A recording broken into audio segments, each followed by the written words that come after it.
Em nome do Pai, e do Filho, e do Espírito Santo. Amém. Louvado seja nosso Senhor Jesus Cristo. Paz e alegria a todos. Nós iniciamos hoje, com a graça de Deus, uma sequência de vídeos através dos quais eu posso chegar até você, até o seu grupo, para discernir junto com vocês o chamado do Senhor. Portanto, esses vídeos se referem à formação inicial, que começa com o discernimento vocacional. Eu pensei, sugerida pela palavra de Deus da liturgia da missa de hoje, exatamente hoje é dia 30 de abril, tá, gente? Então, estimulada pela palavra de Deus, eu tinha programado que o primeiro vídeo seria eu falar um pouco sobre a origem, a história, o fato fundante da comunidade. Mas, exatamente por causa, como eu disse, da palavra de Deus, eu vou contando um pouco da história da comunidade na medida em que Deus vai iluminando sobre alguns aspectos ou outros e não ter assim uma sequência muito lógica, mas uma sequência igualmente inspirada pelo Senhor, penso eu. Então eu daria o nome para este primeiro encontro nosso, eu dei este nome, Ícones Bíblicos, Modelos de Vida para mim. E quero falar hoje do rei Davi. Quem Davi era para Deus e quem Deus era para Davi. Sugiro então que neste momento a pessoa que está coordenando esse grupo, que está assistindo o vídeo, dê uma pausa para que vocês rezem a consagração ao Espírito Santo. Quando vocês estiverem juntos para assistirem o vídeo, vocês devem rezar a consagração ao Espírito Santo, juntos. Depois solta o vídeo e ele continua rodando. Quando você estiver assistindo este vídeo sozinho na sua casa, faça essa oração também lá onde você estiver. Vamos passar então para o segundo ponto, já que o primeiro foi a oração de consagração ao Espírito Santo.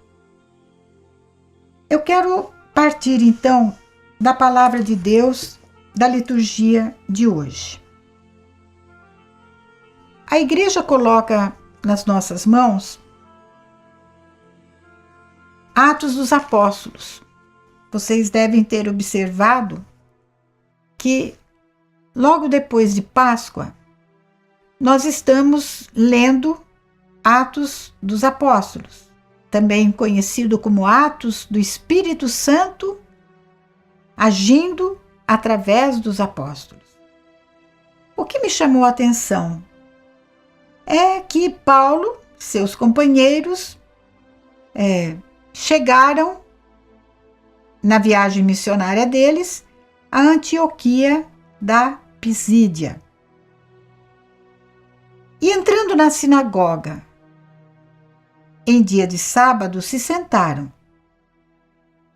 Depois da leitura da lei e dos profetas, os chefes da sinagoga mandaram dizer-lhes: Irmãos, se vós tendes alguma palavra para encorajar o povo, podeis falar.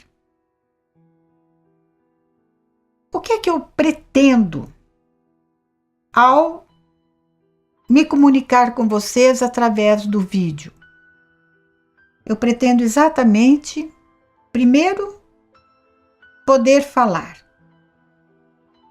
em primeira pessoa, ao vivo, com você que está lá no norte, você que está no centro-oeste, você que está longe da sede, mas sempre dentro do nosso coração, falar perto de você com clareza, sem deixar dúvida a respeito do nosso caminho formativo, a respeito das coisas da comunidade que vocês precisam saber, sim, com clareza. Além disso, esta palavra diz assim: se vós tendes alguma palavra para encorajar o povo. Eu gostaria muito que essas formações, que vão ser questionadoras, sim, precisam ser para você poder fazer um discernimento razoável, sério, verdadeiro. Discernimento sobre a autenticidade do chamado de Deus para este plus, este algo mais, que é a sua vocação laical consagrada. Então, eu estou aqui para encorajar, para lhes dar força, para passar um pouco de luz sobre o caminho ao qual você está sendo convidado a trilhar. Você não é obrigado a trilhar, mas apenas convidado. E no momento em que você perceber que a dose está alta demais para você, se não é bem isso que Deus quer de você, se o seu coração começa a ficar inquieto e você começa a sentir assim uma certa repulsa, uma certa rejeição, percebe, talvez esteja ficando pesado para você, não tenha a mínima vergonha de dizer: Amá, esse caminho não é para mim. E não perca tempo. Mas isso só depois de você discernir se realmente você não está sendo tentada a pular fora de um caminho que Deus quer para você. Primeiro ponto. A segunda palavra que me estimulou, ainda em Atos dos Apóstolos 13, foi no versículo 22. Quando Paulo está falando, está pregando lá na sinagoga da Antioquia, ele diz assim: Deus fez surgir Davi como rei, e assim testemunhou a seu respeito. Encontrei Davi, filho de Jessé, homem segundo o meu coração, que vai fazer em tudo a minha vontade.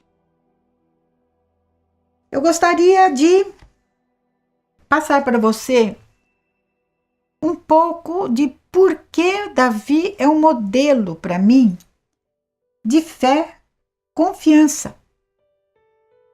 Davi é modelo para mim da fé daquele homem que recebeu de Deus uma promessa de que o seu trono teria sempre, até o fim dos tempos, fim das luas, um descendente, um sucessor. Quando a comunidade nem era comunidade, era um grupo de pessoas que se reunia para partilharmos a palavra de Deus. Eu não era grupo de oração, era um grupo que se juntava para mastigar a palavra de Deus. Eu comecei a perceber que aquilo estava crescendo, estava ganhando um corpo, e nós funcionávamos numa sala da Faculdade Santa Marcelina, em São Paulo. Aquilo não era um ambiente onde você pudesse ter, seja um grupo de oração, seja um grupo, pelo menos durante o período de aula. Vocês imaginam dentro de uma escola, não é verdade? que dificuldade a gente teria de rezar num ambiente que não havia silêncio e nem pode haver. Muito movimento.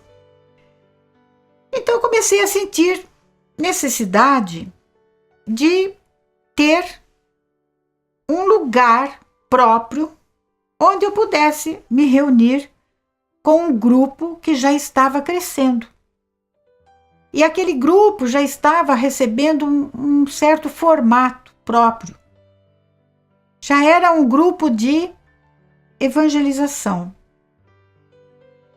Ao lado do prédio da faculdade de Santa Marcelina, havia uma casa, um sobrado, muito antigo e muito estragado também. E estava à venda. E eu comecei a sentir aqui no meu coração o desejo de ter um centro de evangelização. Desde o começo, esse centro de evangelização, no meu coração, teria que se chamar Cordeiro de Deus. Não sei porquê. Fui conversar com a minha provincial, a superiora Fernanda.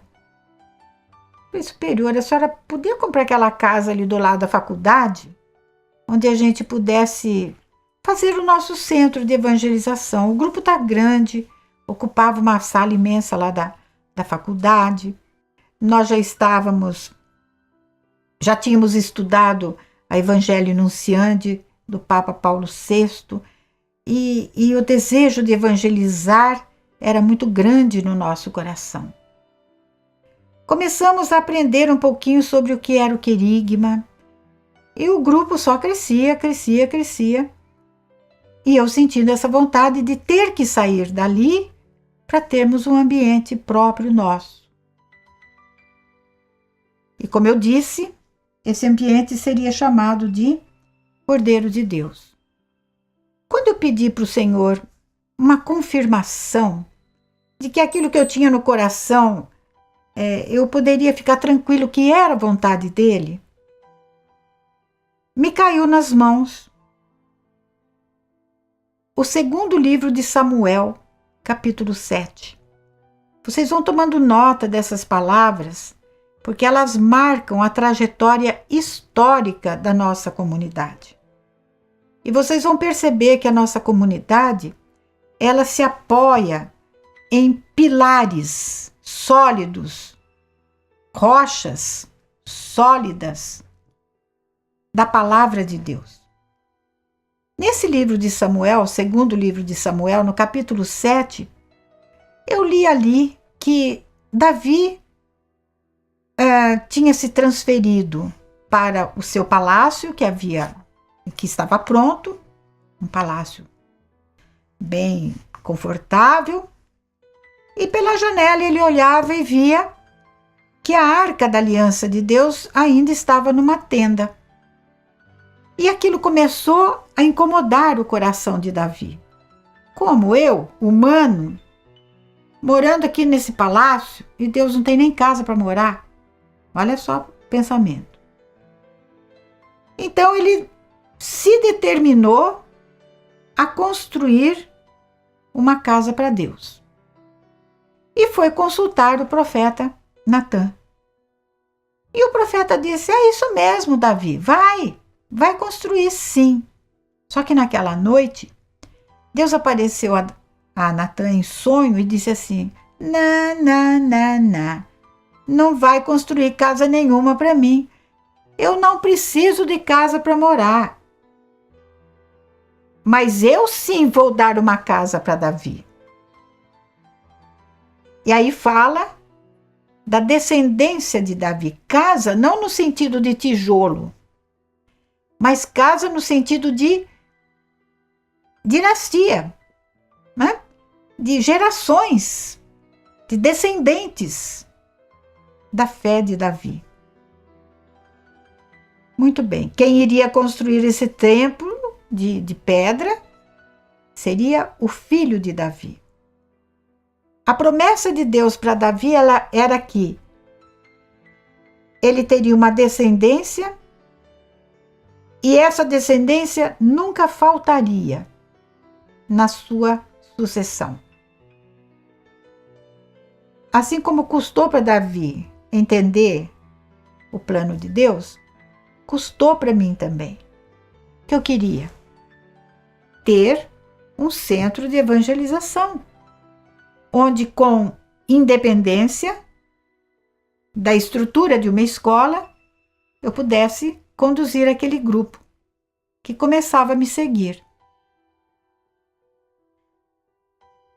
Em 1984, é por aí, em 86, eu fui para um capítulo geral da congregação e lá eu recebi a obediência para vir para Belo Horizonte. Não vou entrar nos detalhes, porque não é o caso. Quem sabe uma outra ocasião eu falo esses detalhes. Mas foi um golpe muito grande, inesperado para mim. Por quê? Porque estando eu lá em Milão com a minha provincial, um dia nós saímos e combinamos assim: vamos comprar alguma coisinha lá para você poder pôr no seu centro de evangelização quando a gente voltar. Naquela noite, em que eu tinha saído com ela durante o dia, à noite, eu sou chamada e ganho o convite da Madre Geral se eu poderia aceitar uma transferência.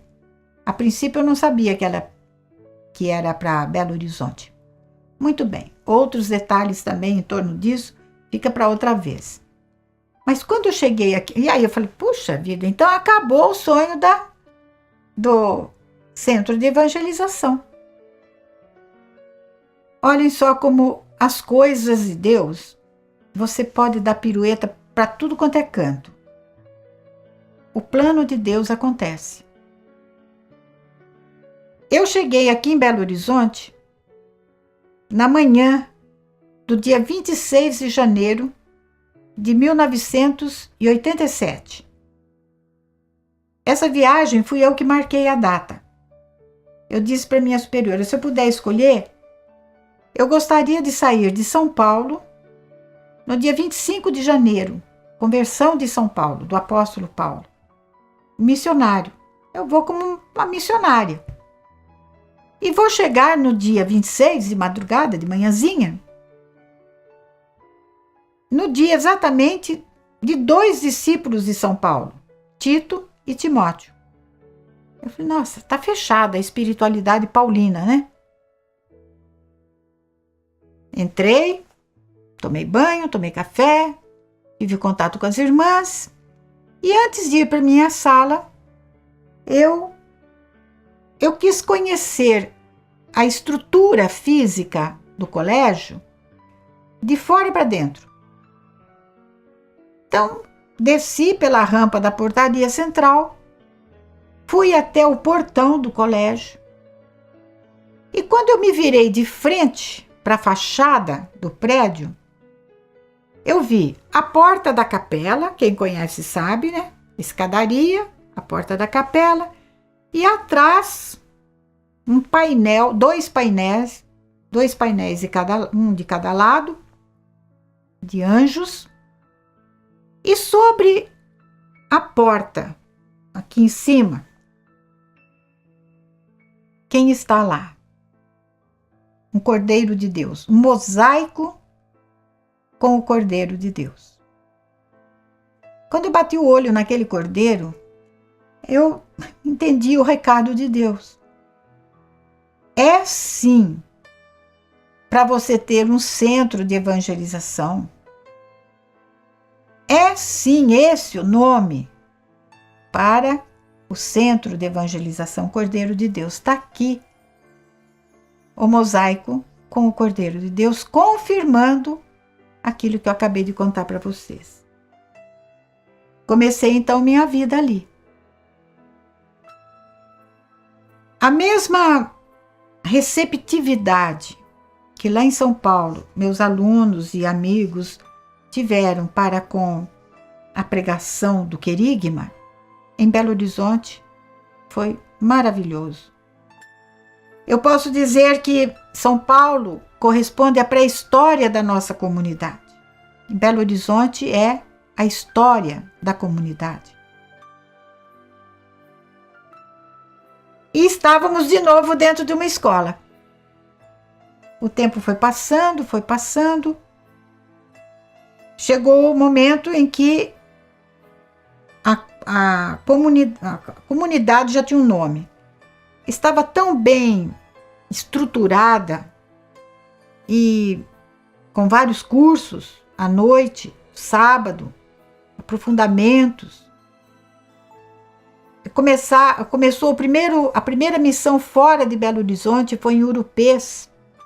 E aqui em Belo Horizonte foi na Capela Santa Terezinha do Menino Jesus, uma capela da paróquia da Divina Providência.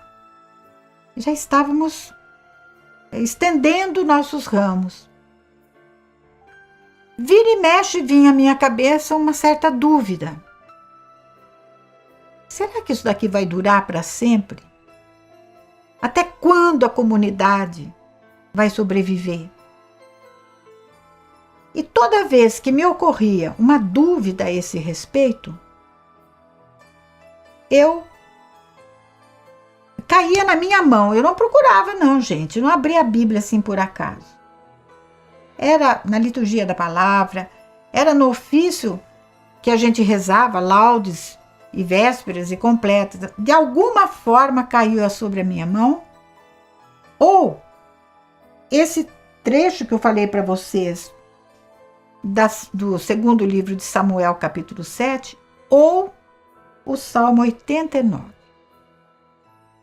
Sempre que vocês tiverem na mão essas duas leituras, segundo livro de Samuel, capítulo 7, e o Salmo 89, vocês vão lembrar deste como é que eu vou dizer? Dessa faceta das origens da comunidade. E até hoje, quando de vez em quando, agora está muito raro, mas de vez em quando eu sou assaltada pela dúvida da sobrevivência da comunidade, Deus continua fiel, gente. Deus continua fiel. O último gesto de fidelidade de Deus para mim e para Beatriz também foi no dia 22 de abril, quando nós escolhemos a nova diretoria mediante a minha renúncia. Qual foi o salmo do ofício das leituras do dia 22 de abril? Exatamente o Salmo 89. Este salmo contém, do versículo 21 ao versículo 38, palavras de Deus para Davi que enchem meu coração de uma satisfação, de uma alegria, de uma certeza de que por mais que digam, que falem, que dúvidas venham à minha cabeça, colocando assim, né, depois que você morrer, vai acabar essa comunidade. Eu seria muito infiel, gente. Eu seria muito descarada se eu desse mais peso para o que dizem, para o que vem como tentação para mim, do que crer confiantemente na palavra de Deus.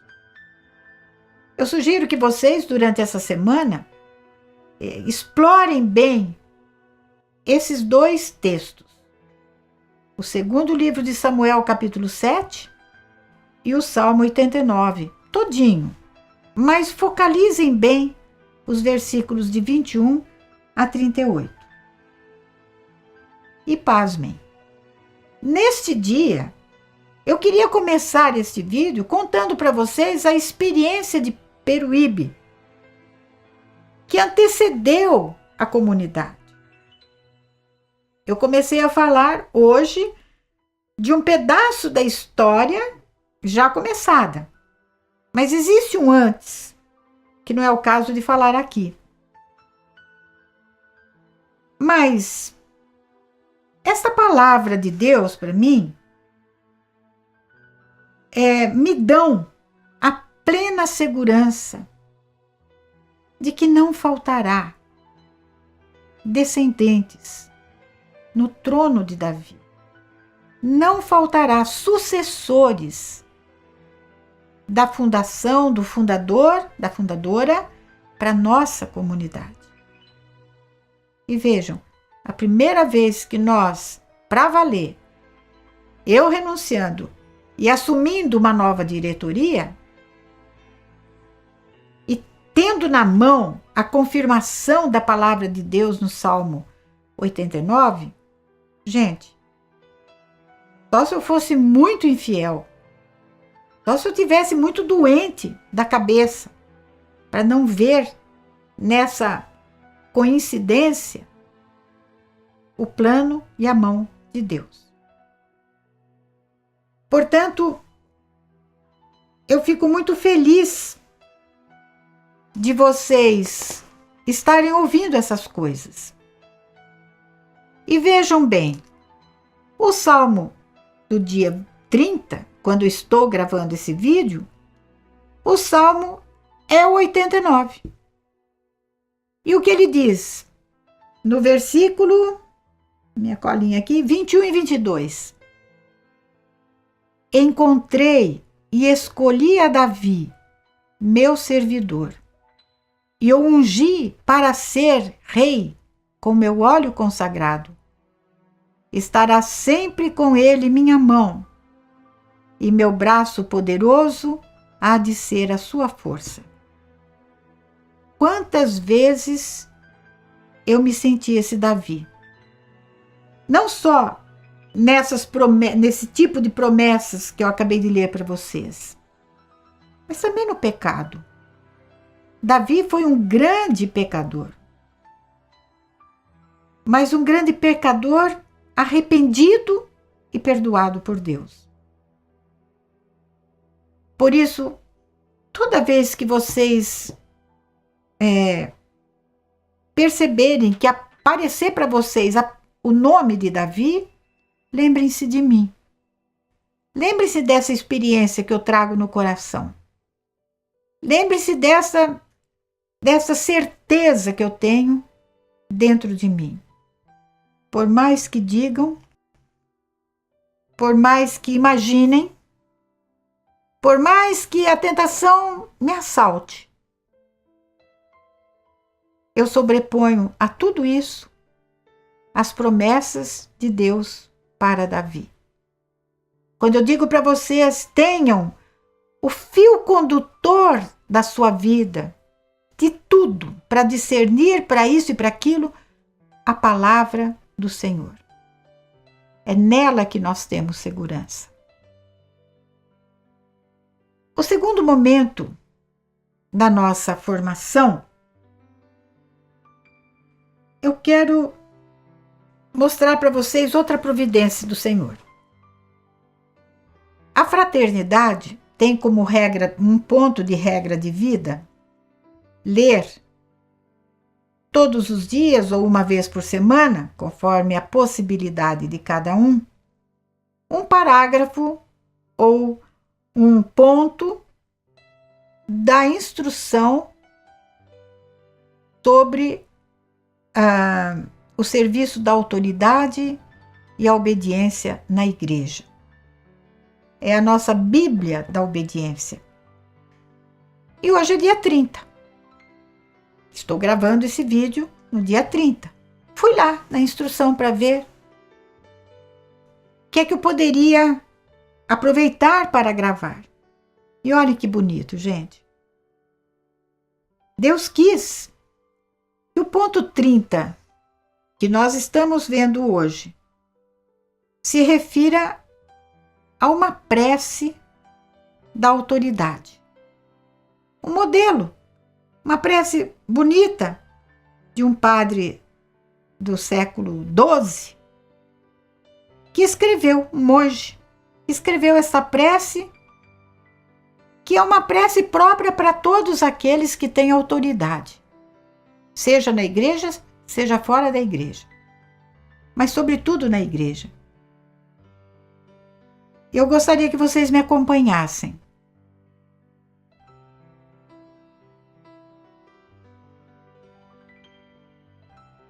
O bom pastor Jesus, pastor bom, pastor clemente, pastor afável.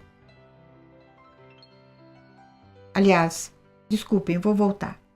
Ó bom pastor Jesus, pastor bom, pastor clemente, pastor afável, um pastor pobre e mísero, eleva a voz o seu grito, um pastor débil, inexperiente e inútil, e todavia um pastor, seja como for, das vossas ovelhas. Ensinai a mim, vosso servo, ó Senhor. Ensinai-me, vô-lo peço, vô-lo suplico, pelo vosso Espírito Santo, como poder servir aos meus irmãos e desgastar-me por eles. Dai-me, ó Senhor, pela vossa graça inefável, saber suportar com paciência as fraquezas deles, saber partilhar com benevolência os sofrimentos deles e ajudar-me com discrição. E ajudar-lhe com discrição.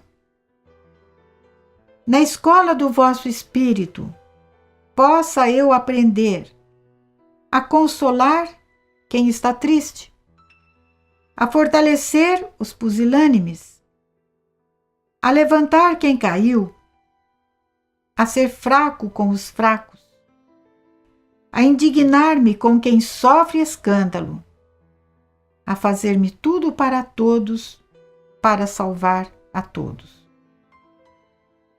Pondo em minha boca palavras verdadeiras, justas e agradáveis, de modo que eles sejam edificados na fé, na esperança e na caridade, na castidade e na humildade, na paciência e na obediência, no fervor do espírito e na intrepidez do coração. Eu os confio às vossas santas mãos e à vossa terna providência, a fim de que ninguém os arrebate de vossa mão, nem da mão do vosso servo, a quem os confiastes, mas possam perseverar com alegria no santo propósito e, perseverando, obtenham a vida eterna, com o vosso auxílio, ó Dulcíssimo Senhor nosso, que viveis e reinais por todos os séculos dos séculos. Amém.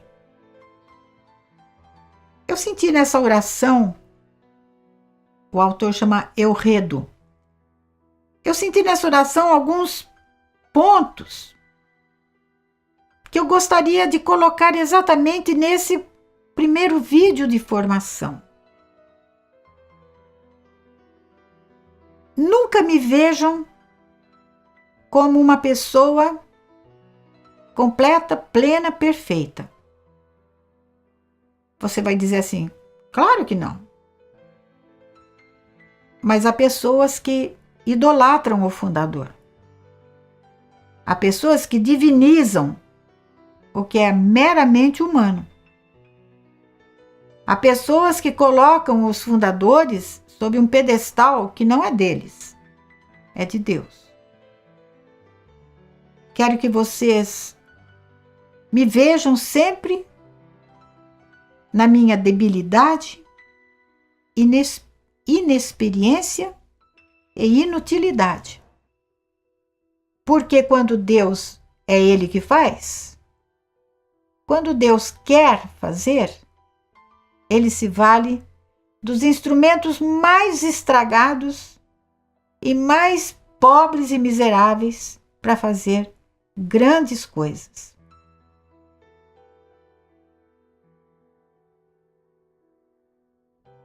Não imaginem, não se criem ilusão, uma miragem de um superior, de um fundador, de um coordenador, de alguém que está colocado como autoridade sobre você, como alguém que não tem defeito, que não vai pisar na bola, que não vai cair. Porque essa imagem que se faz da autoridade nos traz uma decepção muito grande e muitos se afastam da igreja, não é só por ignorância, não. É por ignorância também, mas é por terem colocado no lugar que não é próprio de ninguém. E quando aquele semideus, aquele ídolo cai, aí leva muita gente na enxurrada. Então, a única maneira também de eu merecer a caridade de vocês, a compreensão de vocês, é se vocês tiverem essa ideia de mim. Um outro momento dessa oração é o pedido que o pastor faz para Deus, que eu faço para o Senhor, que eu tenha ouvidos de discípulo, que eu saiba ouvir o Senhor, porque Ele precisa me ensinar para que eu transmita a vocês os caminhos de Deus, para este grupo que compõe a Fraternidade Nova Aliança. Mas ele diz assim, não é só pedir que o Senhor inspire, sopre em mim o que eu preciso transmitir, mas atitudes que eu preciso ter exatamente para com vocês. Olhem que bonito. Eu gosto muito dessas palavras porque elas vêm carregado de uma aspas, de uma agressividade, daquela violência que o Evangelho diz, só os violentos conseguem o reino de Deus. Eu peço ao Senhor poder servir a vocês e desgastar-me por vocês. Gastar o resto dos meus dias na formação e no serviço daquilo que a comunidade, a comunidade é feita de gente, daquilo que as pessoas precisarem de mim. Agora eu estou muito mais livre, uma situação privilegiada. E muito mais livre também, não é só porque agora eu não tenho mais o encargo de representar legalmente a comunidade, mas porque agora eu quero viver de uma forma muito especial. Uma dimensão de vida que eu talvez tenha vivido de uma forma imperfeita demais. Agora eu tenho pessoas que legalmente estão acima de mim, na condução da comunidade. Eu sou a fundadora da comunidade, mas não sou mais a presidente. Eu sei que as pessoas que estão me sucedendo no governo da comunidade são pessoas que até agora me dão segurança, confiança de que continuarão sendo quem foram até agora. Fiéis, companheiras, filhas, filhos muito queridos e muito fiéis. Quero ajudá-los, a vocês todos. quando sofrimentos, provações se abaterem sobre a sua vida. Mas quero também estar ao lado para escutar as conquistas, os sonhos alcançados, as graças de Deus acontecidas em cada um de vocês. Eu preciso aprender a chorar com os que choram e a sorrir com os que sorriem. Como diz aqui, a indignar-me com quem sofre escândalo, injustiças. Mas o mais bonito, fazer-me tudo para todos, para salvar a todos. Com isso, eu vejo um elo de ligação com aquilo que nós vivemos no ano passado como tema forte missionário, que eu não perca nenhum daqueles que Deus me deu. Ligado ao tema de hoje. De hoje não, deste ano missionário para nós. Que a minha carne seja dada para a vida do mundo. Para a vida de vocês. Esse é o meu sonho. E quando eu acabei de preparar esta pregação, veio-me à lembrança uma frase de Santo Agostinho, que reflete muito bem, eu acho que resume o que eu quero, o meu pensamento para encerrar. Por vocês, sou bispo, sou fundadora. Com vocês, sou cristã. Com vocês, sou nova aliança. Agora nós vamos passar para o terceiro ponto, que é uma orientação de como vocês vão assistir o vídeo, anotar. É preciso que vocês anotem, escrevam, porque na semana seguinte, na semana que vem, vocês só vão partilhar.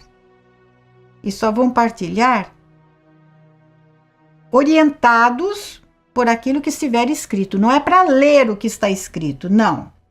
Mas aquilo que vocês escreveram, o que é essencial para vocês contarem para os seus companheiros. Então, em primeiro lugar, vai assistir o vídeo na sua casa, parando e anotando os tópicos que mais significaram para você. Em segundo lugar, rezar todos os dias a oração da autoridade. Esta que eu acabei de ler para vocês e que vocês têm aí no papel, que eu enviei e que quem está dirigindo vocês distribui. Vocês vão rezar todos os dias a oração da autoridade. Na intenção das autoridades constituídas na nova aliança. Fundadora, a nova diretoria, os coordenadores, o Papa, os bispos, o pároco. Mas não só na intenção desses. Eu quero que vocês rezem essa oração na sua intenção. Porque, de alguma forma, você também, certamente, é pastor, é pastora de alguma porção, pequena ou grande, do rebanho de Jesus. A todos o meu abraço e juntos, louvado seja nosso Senhor Jesus Cristo. Amém.